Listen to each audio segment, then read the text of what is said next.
ఏలియా మన వంటి స్వభావము కలిగిన మనుషుడే, కానీ ఆసక్తితో ప్రార్థన చేశాడు. 3.5 సంవత్సరాల వర్షము కురవలేదని. మరలా దేవుడు ఏం చేశాడు? ప్రార్థన చేయి చెప్పిన ప్రకారంగా ప్రభువా 3.5 సంవత్సరాలు పడదన్నో ప్రార్థన చేశాడు. ముందే చెప్పేశాడు. మరలా పడే సంగతి కూడా ముందే చెప్పాడు. ప్రార్థన చేశాడు. వెంటనే ఆకాశం ఏం చేసింది? వర్షం ఇచ్చింది. మనం కూడా అంతే. కొన్నిసార్లు అక్కడ ఆపిన దేవుడు ఇక్కడ ఎందుకు ఆపలేదు, అక్కడ చేసిన దేవుడు ఇక్కడ ఎందుకు చేయలేదు, వాళ్ళకి చేసిన దేవుడు మనకెందుకు చేయలేదంటే అక్కడున్న విశ్వాసం ఇక్కడ ఉండాలి కదా. దేవుని కార్యాలు మనం చూడగలగాలి అని అంటే ఆసక్తితోనే మనము చేయాలి. అలా ఉన్నటువంటి వారు ఎవరు బతికున్నారా, నిలబడ్డారా, శబ్దం వస్తుందా, వినపడుతుందా, మీ చెవులకు వినపడేటట్టయినా కనీసం మీరు ప్రార్థన చేయండి. ఇంత పోరు పెట్టుకోవాల్సిన అవసరం ఉండదు. ఎందుకో తెలుసా? నేను నిలబడిన దేవుని సన్నిధిలో, జీవము కలిగిన దేవుని సన్నిధిలో, కోటు సబర్లు గట్టిగా, నేను ఎవరికి ప్రార్థన చేస్తున్నాను? ప్రార్థన ఆలకించువాడు. నేను ఎవరి యొద్దకు వచ్చాను? ఏమండి? నన్ను సృజించిన వాని యొద్దకు, నా మాట వినగలిగిన వాని యొద్దకు, కార్యము చేయగలిగిన వాని వద్దకు, యెహోవా వలననే సహాయము కలుగును. కొట్టు సబర్లు గట్టి కొట్టు. ఆయన ఎవరంటే భూమి ఆకాశములు కలుగు చేసిన దేవుడు. నిర్గమకాండమైన 17వ అధ్యాయము 10వ వచనం. యెహోషువ మోషే తనతో చెప్పినట్లు చేసి అమాలేకీయులతో యుద్ధమాడెను.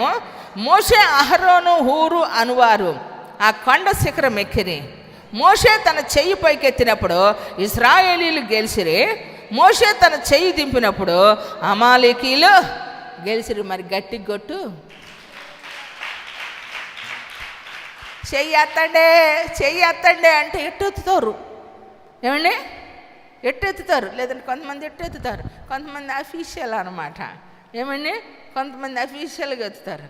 మనం ఎత్తినటువంటి చేతులు యేసయ్య చూసేదానికి ఎత్తాలా, మనుషులు చూసేదానికి కాదు, వీడియోలో పడేదానికి కాదు, ఫ్యాషన్గా కాదు, ఇలా అనేదానికి కాదు, పాము పడిగి తిప్పినట్టు తిప్పేదానికి కాదు.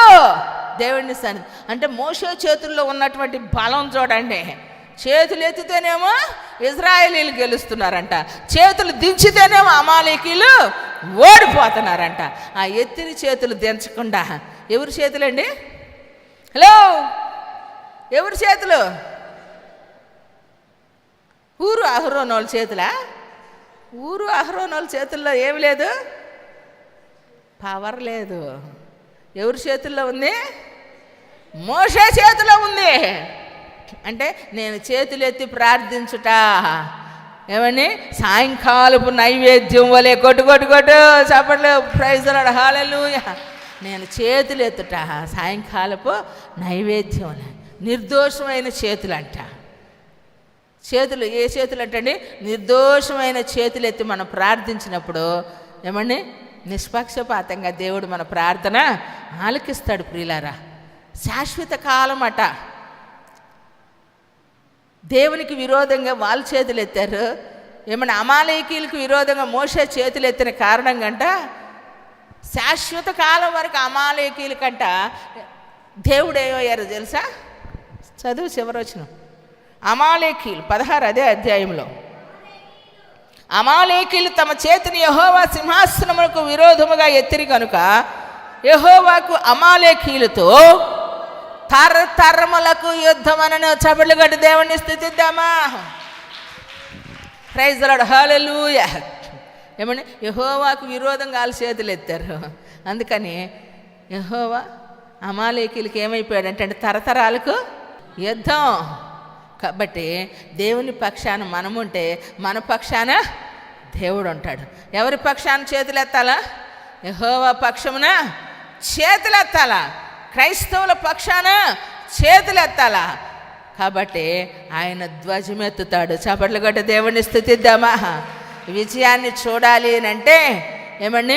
మన శత్రువు ఎదుట మనము విజయాన్ని చూడాలి అని అంటే రాత్రి పగల్లో నాతో సహా ఏం జరుగుతుంది అని చెప్పి ఏమండి?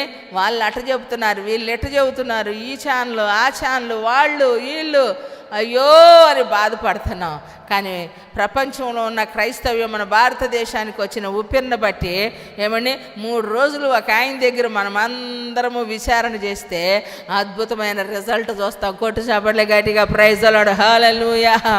కాబట్టి దేవుని సన్నిధిలో ఆశీర్వాదకరంగా ఏమండి మరి దేవుని సన్నిధిలో నీతిమంతుని యొక్క పక్షాన చేతులెత్తి మనం ప్రార్థన చేసినప్పుడు ఇది అందరిలో కూడా దేవుడు 3 రోజులు చాలు విచారణ, 10 రోజులు అవసరంలా, సంవత్సరాలు అవసరంలా. ఒక ఫైలు బల్ల మీదకి వచ్చిన తర్వాత ఆ కేసు ఆ మిస్టరీ వేడాలంటే సంవత్సరాలు పడుతుంది. మనకున్న మిస్టరీ వేడాలంటే 3 రోజులు చాలు. ఏమండి 3 రోజులు చాలు. ఆయన దగ్గర మనం కేసు పెడితే అద్భుతంగా దేవుడు ద్వారం తెరుస్తాడు. చప్పట్లు కొట్టి దేవుడిని స్తుతిద్దామా. ఎందుకంటే ఏం చేయలేము.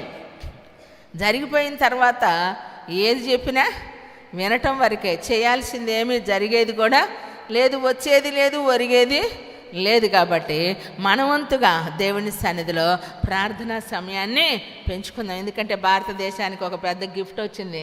మన భారతదేశంలోనే మొబైల్ వాడకం ఎక్కువగా మన భారతీయులే వాడుతున్నారు. 5 గంటలు అని చెప్పి వచ్చింది. కాబట్టి అందరిలో మనకు అనవసరం, కనీసం మనవంతు భారతీయులుగా మనం ఉన్నాం. కాబట్టి ఆ సెల్ ఫోన్ వాడే సమయాన్ని ఏం చేద్దామండి తగ్గించుకొని యేసయ్యతో మనము గడుపుకుందాం. కొద్ది మాటలు దేవుడు ఆశీర్వదించి ఫలింప చేయును గాక.